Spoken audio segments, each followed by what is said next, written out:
मी असं ऐकलंय, चांगल्या कामाची सुरुवात गोडाने केली की सगळं छान-छान होतं. तुमचं काय म्हणणं आहे मला कमेंट बॉक्समध्ये नक्की सांगा. थंडीच्या सुरुवातीला आले आहे ते लाल-लाल गाजर त्यांना घरी आणलं, छान धुतलं आणि मस्तपैकी असं किसून घेतलं आहे. आता बारी आहे ड्रायफ्रुट्स कट करायची. ते कट करून घेतले. त्यानंतर गॅस पेटवली आणि कढई तापायला ठेवली होती. आता त्याच्यामध्ये सोडली आहे मस्तपैकी अशी तुपाची धार आणि ह्या तुपामध्ये आपल्याला हा गाजर किसलेला आहे तो छानपैकी असा परतून घ्यायचा आहे आणि त्यानंतर आपल्याला त्याच्यामध्ये ॲड करायचा आहे अजून एक सुगंधित पदार्थ तो म्हणजे आपली वेलची पावडर. आता त्याचा सुगंध दुप्पट होईल. मग या अर्धा किलो गाजरमध्ये मी ॲड केली आहे 1.5 वाटी साखर आणि त्याला छान असं परतून घेत होती. मग झाकून ठेवलं होतं. थोडासा डान्स करत होती. एंटरटेनमेंट झालं पाहिजे ना.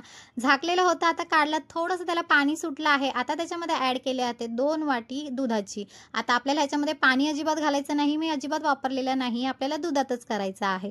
मग हे ड्रायफ्रुट्स ॲड केले आणि हा आहे मावा. आता मावा घालून गाजरच्या हलव्याची टेस्ट तर दुप्पटच येणार ना. त्याला छानपैकी असं घातलं आणि झाकून स्लो गॅसवर ठेवलं होतं आणि मस्तपैकी ते शिजलं होतं. आता बारी आहे आपल्या प्लेटिंगची. छान असे बदाम घातले होते आणि वाटीमध्ये हा गाजरचा हलवा ठेवला होता. या सगळ्यांनी खायला. चलो बाय.